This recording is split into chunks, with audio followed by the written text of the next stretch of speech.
começar 40 anos, não são 4 anos, né? É muita coisa, é muita música. Como que vocês chegaram a essa seleção final de 12 faixas para um álbum tão importante quanto esse? Não deu vontade de pegar, sei lá, todas as músicas ou fazer um disco triplo, imenso, com tudo dentro? Como que foi essa seleção? Foi complicado. A gente deixou outras pessoas contribuírem, sugerirem coisas. Por exemplo, entrar alguns lados Bs no disco, que foram sugestões do Dudu Marotti, o produtor. Então teve, por exemplo, entrou Insônia, entrou Vendetta. Eram músicas que o Dudu ouviu e falou: uau, que músicas legais, essas músicas estavam esquecidas, vamos tentar resgatá-las. Teve uma outra música que está incluída entre as primeiras, chama Kamikaze, que é uma música que os fãs vêm pedindo que nós regravássemos, eles vêm pedindo há muitos anos, e ela sempre acaba sendo esquecida. Ela foi incluída também. Quanto ao repertório dos singles que foram acumulados ao longo desses anos, muita coisa ficou de fora. Como você disse, daria para ter feito um álbum triplo, foram muitas músicas. E o que a gente pensou, mais ou menos, foi o seguinte: o Capital lançou um ao o em Nova York, o seu segundo acústico. A gente gravou isso, acho que há 6 anos atrás. Então, algumas músicas já tinham sido regravadas ali. É um raciocínio meio irrelevante, mas para nós fazia sentido. Irrelevante para a maior parte das pessoas, mas o que nós pensamos. Naquele acústico de Nova York, a gente gravou o que o Capital tinha produzido, os singles que o Capital tinha produzido de 2000 até então, até 2016. A gente achou que era uma redundância gravar parte daquela, regravar agora, nesse 4.0, gravar parte daquelas músicas. O critério acabou sendo esse, porque senão, sim, não teria mais fim.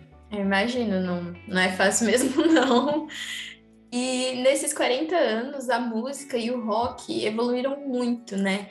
Como se manter original nesse cenário onde tudo muda tanto ao mesmo tempo? Parte da resposta está em permitir inovações sem comprometer a tua identidade. Eu acho que o que uma banda tem de mais valioso é justamente a sua personalidade, o seu sotaque, algo que a distingue das outras, sabe? Talvez o bem mais valioso que uma banda tem. Por exemplo, que os Ramones inventaram, que os Stones inventaram, todas as grandes bandas da Legião Urbana, uma sonoridade muito característica, né? Porém, eu acho que você, sem sacrificar essas características, você pode se permitir parcerias inesperadas. O Capital, no último disco, no Sonora, a gente procurou várias pessoas de bandas novas. A gente procurou o Gustavo, do Scalene, a gente procurou a Emily e a Cris, do Far From Alaska, a gente procurou o Badawi, do CPM. E eu acho que talvez fazendo esse esforço para procurar novos produtores, procurar novos parceiros, convidar outras pessoas para cantarem as suas músicas, eu acho que talvez desse jeito você dá uma refrescada, uma revigorada na sua sonoridade. E você foge do lugar comum. Vou aproveitar que você comentou dessas parcerias, né? E entre as participações do disco estão artistas novos, né? Como você falou, a Marina, o Vitor Clay. Como que foi para vocês trabalhar com artistas dessa nova geração de músicos brasileiros? Olha, a gente ligou na cara dura para eles. O gostado foi a reação deles.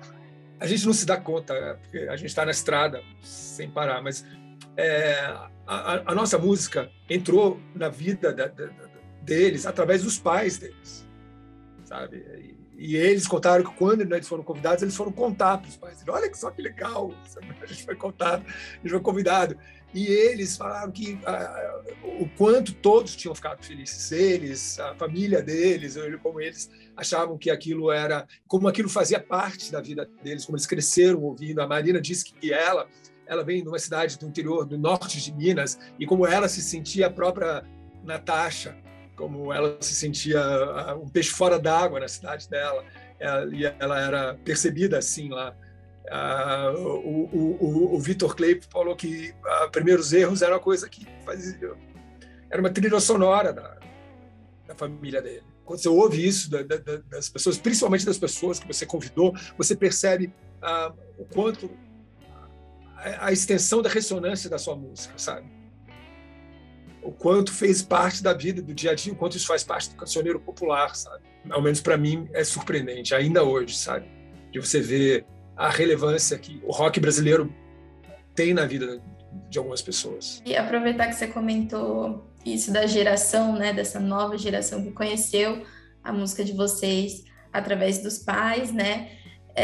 Eu queria falar um pouquinho disso, porque eu sou bem novinha também, então boa parte da época de que vocês estavam ali no auge, quando vocês começaram ali, essa geração de 82 do rock brasileiro, eu não pude acompanhar, o que eu conheço é apenas história, mas vocês estavam lá não apenas como criadores ali, né, dessa geração do rock brasileiro, mas também como fãs. Eu queria que você falasse um pouquinho mais sobre como foi viver essa época aí da música brasileira. Eu conheci o Herbert e o Bi quando eu era criança ainda. Eu conheci o Herbert e o Bi quando eu devia ter 11, 12 anos. Estava começando a minha adolescência. E foi ali que eu comecei a ouvir rock. A gente andava debaixo do bloco, ficava no hangout debaixo do bloco, andando de skate e jogando bola e ouvindo música. E eu acho que são os anos formativos meus. Muitas coisas que eu ouço até hoje, sabe, são as coisas que eu ouvia naquela época. Então era Hendrix, Led Zeppelin, Rush, essas coisas. E o Herbert já tocava naquela época, o Bi já era assim, unha e carne com ele, já davam colados um no outro. O Bi tocava baixo já também. E aquilo é o proto Paralamas. Quando eles entram para a faculdade, eles vão embora, eles vão para o Rio. O Bi vai para a Universidade Rural estudar zootecnia e o Herbert, eu acho que vai para a Federal do Rio estudar arquitetura. E ficamos nós, a geração mais nova em Brasília, eu, Pedro, o irmão menor do Bi, e o Dado, que viria alguns anos mais tarde a tocar na Legião. Nós três, um dia, esbarramos no Aborto Elétrico. O Aborto Elétrico era uma outra turma de rock em Brasília, que era a turma dos punks. Aí, boom! Aí é uma coisa... Aí é um divisor de águas. Logo em seguida, o Aborto Elétrico acaba. O Aborto Elétrico acaba em 82, eu acho. Das cinzas do Aborto Elétrico surge o Capital e a Legião. A gente não sabia do que estava acontecendo. A gente não sabia da cena paulista. A gente não, ou carioca. Ou gaúcha, ou a gente não sabia de nada do que estava acontecendo no resto do Brasil. A gente achava que era uma coisa só que só estava acontecendo em Brasília. Até 83, era basicamente introvertido. As bandas tocavam para o seu próprio entretenimento, para a sua própria diversão. Não havia nenhuma especulação de que aquilo pudesse um dia vir a ser uma carreira, de que aquilo um dia pudesse se viabilizar como uma profissão. Sabe, os shows no Brasil eram muito raros.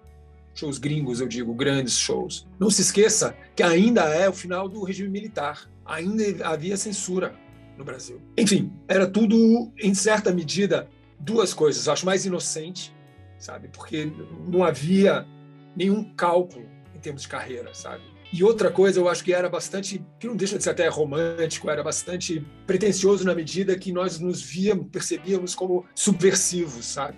Como se nós tivéssemos, como que o que estivesse sendo feito ali pudesse contribuir para apressar a queda do regime, sabe? Que era fundamental que o que nós estivéssemos cantando e descrevendo que fossem contribuir para a queda do regime militar. Sabe? Quando, na verdade, eram os gatos pingados, os adolescentes em Brasília, sabe? Mas para a gente achava que era relevante, sabe? Então era isso, eram os garotos cheios de si, de importância, mas a verdade é que tudo isso foi inesperado. A gente não inventou o rock brasileiro, sabe?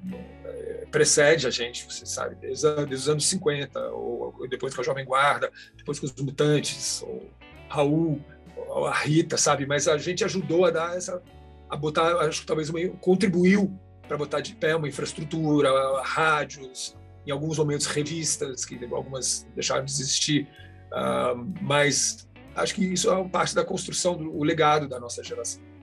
E você levantou 2 pontos que eu tinha até separado aqui para perguntar. O primeiro foi essa questão que você comentou da ditadura, né, no fim do regime militar e tudo mais. E naquela época, um monte de artistas, um monte de banda sofreu censura, né? Vocês chegaram a sofrer censura, principalmente com Veraneio e Vascaína. E hoje, isso é um tema que, assim, tá voltando. A gente teve aí o Lollapalooza, que eles queriam barrar os artistas de se pronunciarem. Os donos lá, donos do Rock in Rio também estão falando sobre isso, de que manifestação não é em cima do palco. Como que você enxerga essa perseguição às manifestações políticas que estão acontecendo no palco? Você considera isso também uma certa forma de censura? Sim, considero. Não irão nos calar, fora Bolsonaro. Olha, eu não sei nem como elaborar, mas assim, não. Sim, é censura. Não vão nos calar. E nesses 40 anos aí, vocês passaram por vários momentos muito emocionantes, muito marcantes na carreira de vocês. Você acha que tem algum que você considera assim que foi o momento que você lembra assim com detalhes? Você fala, não, esse realmente foi um dos momentos mais importantes. Acontecem coisas agora, por incrível que pareça, a essa altura do campeonato, acontecem coisas conosco que são me surpreendem e me emocionam profundamente. O Capital, por exemplo, agora em novembro, a gente foi tocar, a gente fez uma turnezinha de 4 datas nos Estados Unidos. Fizemos Boston, Nova York, Orlando e Fort Lauderdale. A gente já tinha tocado nos Estados Unidos várias vezes, porém, dessa vez, a gente tocou em umas casas de rock assim, chocantes. A gente tocou em Boston, a gente tocou no House of Blues. Em Nova York, a gente tocou numa casa no Queens, onde o Steven Tyler tinha tocado um pouco antes. A gente tocou em Fort Lauderdale, numa casa onde o Cult tinha tocado, onde o Pretty Reckless tinha tocado, onde o Paul Stanley tinha tocado, saca? Então, a gente estava tocando em umas casas de rock, sabe? Legais, para umas 2, 3 mil pessoas. E foi sold out, sabe? Foi, assim... Boston e Fort Lauderdale foi sold out. Desculpa, Nova York e Fort Lauderdale foi sold out. Em Boston, o House of Blues é um lugar enorme, não estava sold out, mas estava cheio também, sabe? E a gente vê aqueles lugares cheios, sabe? Tocando em casas legais. Uau, cara! Olha, quem diria, sabe? A essa altura do campeonato isso poder nos acontecer. Ali, isso foi no ano passado, foi em novembro. Saca? Aí você fala, que demais que eu toquei nesse palco, demais que estava cheio, que vitória, que privilégio, sabe? Eu posso voltar em outros momentos, sim, aconteceu o Rock in Rio de 2000 e quando? Foi 2001, que a gente tocou para uma plateia gigantesca, a gente estava morrendo de medo. A gente tocou para uma das maiores plateias, se não a maior plateia da história do Rock in Rio, tinha 250 mil pessoas, numa noite pesada. A gente tocou com... Era Chili Peppers, era Deftones e Silverchair, e a gente estava tocando violão ainda do acústico, sabe? E as pessoas reagiram de um jeito totalmente inesperado, sabe? Cantando, sem que nós pedíssemos, com as mãos para cima. Foi profundamente emocionante. E eu me emociono, sabe? A partir do momento em que eu começar a perceber isso com indiferença, acho que é a hora de eu pensar em fazer outra coisa da minha vida. Saca? Eu olho e falo, caraca, eu não estou crendo que isso está me acontecendo ainda hoje.